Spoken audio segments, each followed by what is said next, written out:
નાણાકીય સ્વાસ્થ્ય સારું હોય પણ શારીરિક સ્વાસ્થ્ય જ સારું ન હોય તો હાલો, પૈસા પુષ્કળ છે, પુષ્કળ, પણ શારીરિક સ્વાસ્થ્ય જ સારું નથી, પૈસાને કરશો શું? શારીરિક સ્વાસ્થ્ય તમારું સારું ના હોય તો તમને પૈસાનું સુખ નહીં આવે.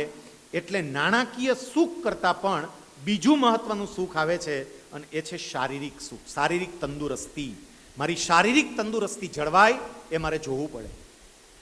અહીંયા બેઠેલા તમામ યુવાન ભાઈઓને મારે મોટા ભાઈ તરીકે એટલું કહેવું છે, યાદ રાખજો, તમારું શરીર તમારી સૌથી મોટી સંપત્તિ છે, અને વ્યસન દ્વારા મારું શરીર બરબાદ ના થાય એ મારે જોવું પડે. મારું વ્યસન મુક્ત જીવન હોય. સાહેબ, પરમાત્માએ કેટલું મસ્ત શરીર આપ્યું છે, પણ આ વ્યસનોને કારણે શરીરને અંદરથી એટલું ખોખલું કરી નાખીએ છીએ. ઘણી વખત છે ને, બહારથી બહુ સારું દેખાતું હોય પણ અંદરથી એ શરીર ખોખલું થઈ ગયું હોય. આ વ્યસનને કારણે મારું શરીર બરબાદ ન થાય એ મારે જોવું પડે. અને દિવસે ને દિવસે વ્યસનોનું પ્રમાણ વધવાને બદલે, પેલું ઘટવાને બદલે વધતું જાય છે. અને વ્યસનો કેવા આવતા ગયા તમે જુઓ ખરા. આપણા સૌરાષ્ટ્રની અંદર માવા જે પ્રમાણે ખવાય છે, તમારી જાણ માટે એક રિપોર્ટ આપું. વર્લ્ડ હેલ્થ ઓર્ગેનાઇઝેશન, જેને આપણે WHO કહીએ છીએ, એ WHOનો રિપોર્ટ એવું કહે છે કે સમગ્ર દુનિયામાં, હું ભારતની વાત નથી કરતો, આખી દુનિયામાં સૌથી વધારેમાં વધારે ઓરલ કેન્સર એટલે મોઢાના કેન્સર જો ક્યાંય હોય તો એ સૌરાષ્ટ્રમાં છે.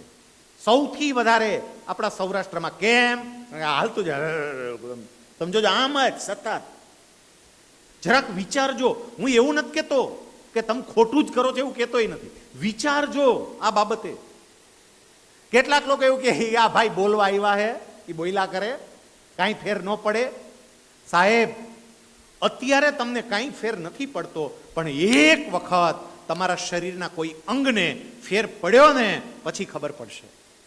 આપણે બધા ખૂબ નસીબદાર છીએ કે પરમાત્માએ આપણને બધા જ અંગ બરોબર કામ કરે ને એ રીતે આપ્યા છે. એક અંગને જો તકલીફ પડે, ખબર પડે કે શું સ્થિતિ થાય. રાજકોટના અમારા મવડી વિસ્તારના એક શિક્ષક, 55 વર્ષની એની ઉંમર, અને એણે મને 2 પાનાનો કાગળ મેલ કર્યો છે. 2 પાનાનો કાગળ છે, એણે મેલ કર્યો છે. અને એમાં એમણે લખ્યું છે કે હું જ્યારે યુવાન હતો, માવો ખાતો, પાનના ગલે ઊભો હોય, માવો ચોડતો હોય, ક્યારેક વ્યક્તિ મને કહે ખરી, રેવા દે ને ભૈયા, ખાવા જેવું નથી.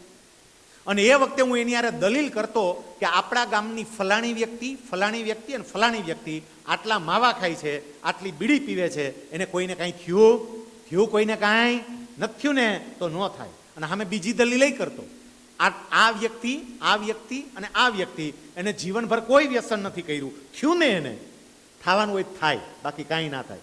મજા કરવાની જ હોય, ભગવાને મજા કરવા જ મોકલા છે, મોજ જ કરવાની હોય, આવું એને કહેતો. સાહેબ, આ બધું એને કાગળમાં લખ્યું છે. અને પછી એ ભાઈ લખે છે કે મને 55 વર્ષની ઉંમરે મોઢાનું કેન્સર થયું. અને 55 વર્ષની ઉંમરે આ મોઢાનું કેન્સર થયું, એમાં મારી જીભ કાપી નાખવી પડી છે. આ ભાગ તો કાપ્યો જ, આ ગાલ તો ગયો, પણ એની સાથે સાથે મારી જીભ કપાઈ ગઈ છે. એ ભાઈએ એવું લખ્યું કે હું મવડી વિસ્તારમાં રહું છું, મારી પાસે બહુ જ કિંમતી જમીન છે, મારી જમીનની કિંમત 100 કરોડ જેવી થાય, હું 100 કરોડની સંપત્તિનો માલિક છું, પણ હું જ્યારે જમવા માટે બેસું ને ત્યારે હું શું ખાઉં છું એની મને ખબર પડતી જ નથી, કારણ કે મારી પાસે જીભ જ નથી, ખબર જ નથી પડતી હું શું ખાઉં છું. વિચાર તો કરો, જ્યારે થાય ત્યારે આપણને ખબર પડે. મારે મારા પરિવાર માટે, મારા સંતાનો માટે, મારી ભાવિ પેઢી માટે મારી જાતને વ્યસન મુક્ત રાખવી પડે, મારા શરીરને મારે સ્વસ્થ રાખવું પડે. એક બાબત એ સમજજો, અમુક વખતે આપણને એવું થાય કે મારું શરીર છે, મારે જેવી રીતે જીવવું એમ જીવવું, બીજાનું હું લેવા દેવા ભલામણા, મારું શરીર છે ને, મારે મારી રીતે રહેવું. આ શરીર માત્ર તમારું નથી, કારણ કે તમારા શરીરની અંદર જે કંઈ પણ હશે, આ સમજો વૈજ્ઞાનિક રીતે, તમારા શરીરમાં જે કંઈ પણ હશે એ તમારા સંતાનમાં જીનેટિકલી આગળ ટ્રાન્સફર થશે. અહીંયા જેટલા યુવાનો બેઠા, હજી લગ્ન બાકી છે, હજી સંતાનને આ જગતમાં લાવવાના બાકી છે, એ તો ખાસ વિચારજો કે મારા શરીરમાં જે હશે જીનેટિકલી મારા સંતાનના શરીરમાં આવશે. સાહેબ, મારા મમ્મી કે મારા પપ્પાને ડાયાબિટીસ હોય ને તો મને ડાયાબિટીસ આવવાની શક્યતા પૂરી. મારા મમ્મી કે મારા પપ્પા એને હૃદયરોગની કોઈ તકલીફ હોય ને તો મને હૃદયરોગની તકલીફ થવાની શક્યતા પૂરી. વારસામાં ખાલી સંપત્તિ નો આવે, વારસામાં સ્વાસ્થ્ય હોતન આવે. એ આપણે ભૂલી જઈએ છીએ. આપણી નવી પેઢી માયકાંગલી કેમ થતી જાય છે એ જરાક વિચારવા જેવું છે. આજથી 2 દાયકા પહેલાના બાળકો જુઓ ને અત્યારના બાળકો જુઓ. આજથી 2 દાયકા પહેલાનો બાળક ઉપરથી પડ્યો હોય, પગ છોલાણો હોય, લોહી આયલું જતું હોય તો એ આરામ છે ઊંકારો કરે તો. અને વર્તમાન સમય તમે જુઓ, નીચે પડ્યો નથી અને રાડારાડી કરી નથી. આ માયકાંગલાપણું આવ્યું ક્યાંથી? જીનેટિકલી આપણા શરીરમાં જે કંઈ પણ છે ને એ બાળકોમાં આગળ વધે છે. અને એટલે મારા બાળકની અંદર આવું કંઈ ના આવે, મારે મારી જાતને આ વ્યસનોથી દૂર રાખવી પડે. મેં તમને કહ્યું કે અત્યારે પરમાત્માએ આપણને બધા જ અંગ આપ્યા છે ને એટલે આપણને એનું મૂલ્ય નહીં સમજાય. સાહેબ, તમારી આંખનું મૂલ્ય શું છે એ સમજવું હોય તો ખાલી 24 કલાક માટે આંખે પટ્ટી બાંધી અને 24 કલાક જીવી લો. આ પ્રયોગ કરો. ચલો, જે દિવસે રજા હોય, કામ કરવાનું ન હોય, ખાલી 24 કલાક આંખે પટ્ટી બાંધી અને 24 કલાક એમને જીવો. ખબર પડે સાહેબ, 2 કલાક નહીં રહી શકો. અંધારા આવવા માંડશે, ચક્કર આવવા માંડશે. આંખ છે એટલે એનું મૂલ્ય સમજાતું જ નથી. કાન છે એટલે એનું મૂલ્ય સમજાતું જ નથી. હોઠ છે એટલે એનું મૂલ્ય સમજાતું જ નથી. ફેફસા છે એટલે એનું મૂલ્ય સમજાતું જ નથી. એ કામ કરતા બંધ થાય ને ત્યારે ખબર પડે.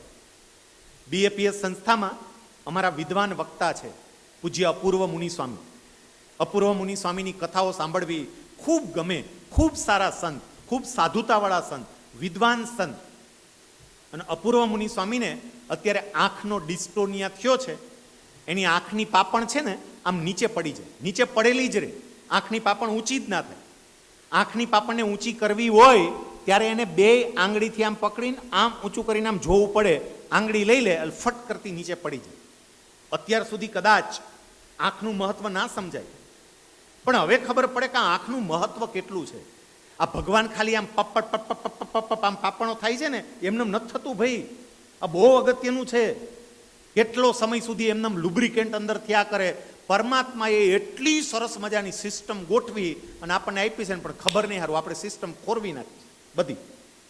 એટલે બીજું, મારું શારીરિક સ્વાસ્થ્ય એ જળવાય એના માટે હું પ્રયત્ન કરું. શારીરિક સ્વાસ્થ્ય માટે એક તો વ્યસન મુક્ત જીવન, મારામાં કોઈ વ્યસન ના હોય એ હું જોઉં. બીજું, યોગ અને પ્રાણાયામને મારા જીવનમાં હું સ્થાન આપું. સમય કદાચ થોડો ઘણો કાઢવો પડે, પણ યોગ, પ્રાણાયામ કે કસરત દ્વારા પણ મારું શરીર સારું રહે એ માટેના પ્રયત્નો કરું.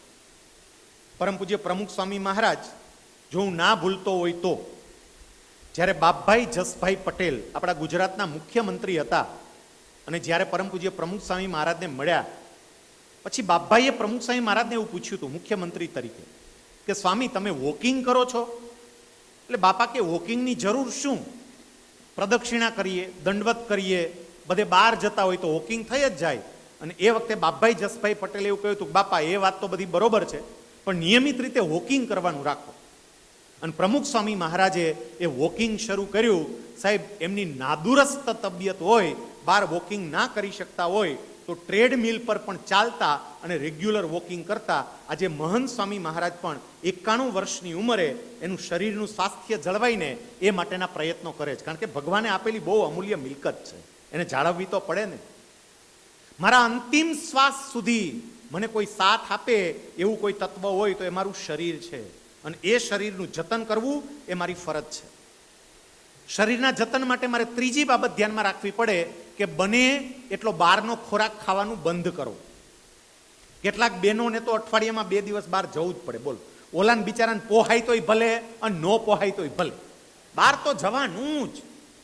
જીદ પકડે, હું તો ચોખ્ખું કહીશ, અમુક સંતો ના કહી શકે, હું તો ચોખ્ખું કહેવાનું કે બહાર જમવા જવું જ છે. બોલો, બહાર જમવા જાઓ એને કારણે તમારા સ્વાસ્થ્ય પર કેટલી ઘાતક અસર થાય છે તમને ખબર છે?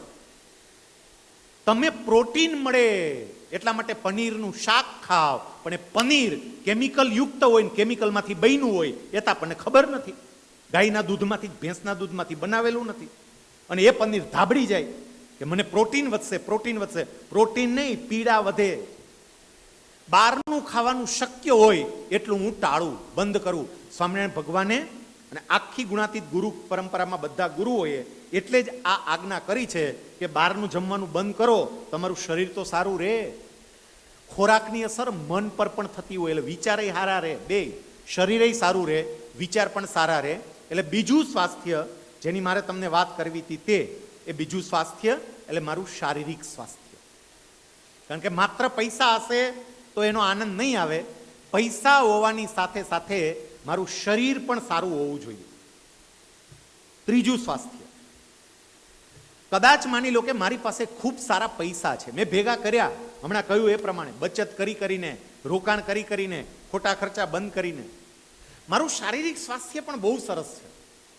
મેં કસરત કરી, યોગ કર્યા, પ્રાણાયામ કર્યા, બહારનું જમવાનું બંધ કર્યું, વ્યસન મુક્ત જીવન, મારું શારીરિક સ્વાસ્થ્ય બહુ સરસ છે. પણ આ બંને સારા હોય.